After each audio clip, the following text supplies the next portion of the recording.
There are a few things that we will never be able to see again. We will never see the Beatles reunite. We will never see the Clash play again. We will never see the Ramones play again. But today,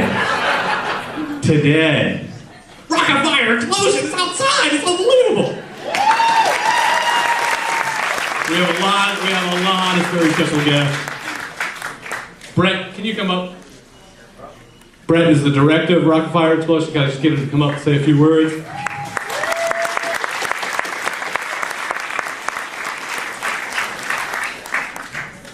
Come on up, Brett. Also in the audience, Brian is the co-producer of Electric Revolution. Where are you, Brian? There you go, Brian.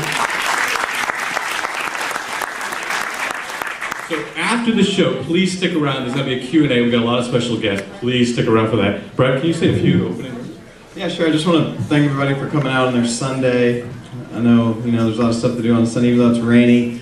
And we'll have a really great Q&A after the film, so if you want to stick around, we have Aaron Fector here, and he's a creator of the Rock and Fire Explosion, so he'll be here. And then also afterwards, we have we're going to have the show going on with all kinds of music, Beatles song and stuff, so stick around and enjoy the film.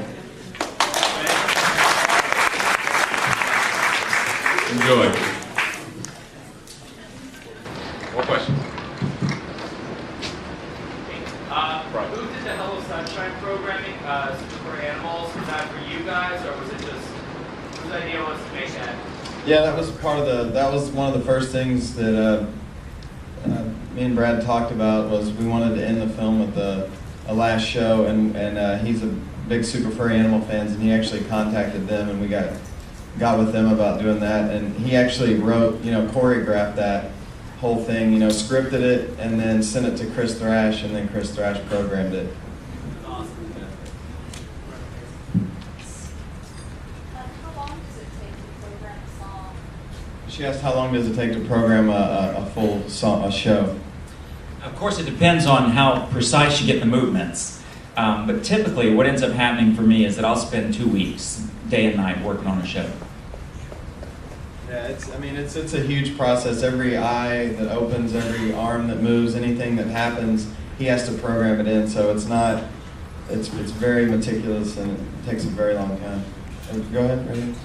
Yeah, I was curious to know what the derivation of the Rock and Fire Explosion name is, and what does it mean?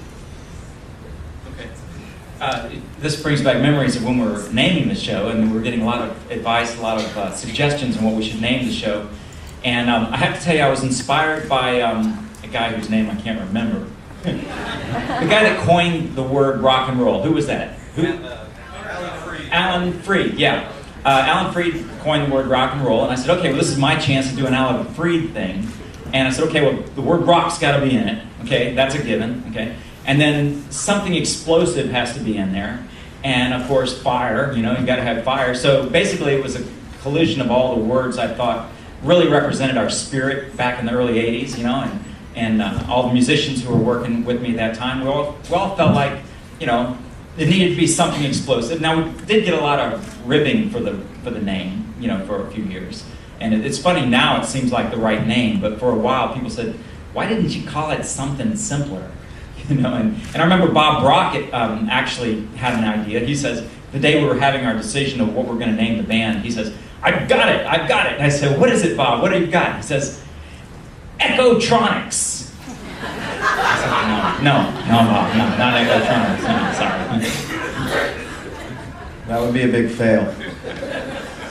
Yes, back in the mid-'80s, I saw my first Rock and Fire, and they did the second half of the album of Abbey Road, which people can't believe this, but it's also the first time in my life I'd ever heard the Beatles. And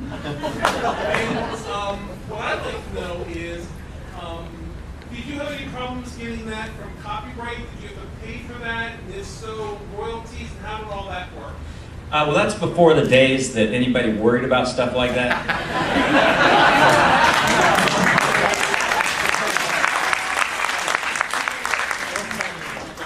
We let people tell us if we were doing something wrong, and believe it or not, nobody came to us. There were, it was kind of a gray area, the whole copyright thing. Because if the restaurants paid BMI and ASCAP, they were allowed to play music. But that was pre-recorded music. What we were doing was something really different. We were synchronizing animatronic characters to these recordings, which meant that really to get the rights, you had to talk directly with the copyright owners. There wasn't some large group like BMI or ASCAP that could sell you the rights. So that means the only people who really gave you any trouble would be the individual copyright owners who saw it, didn't like it, and came to us. And there was only 2 people that ever did come to us in all the years that we were doing other people's music. One of them was Frank Sinatra, and he didn't want us to do his song. And then the other one was Stephen, who did Guitarzan? This is a trivia contest.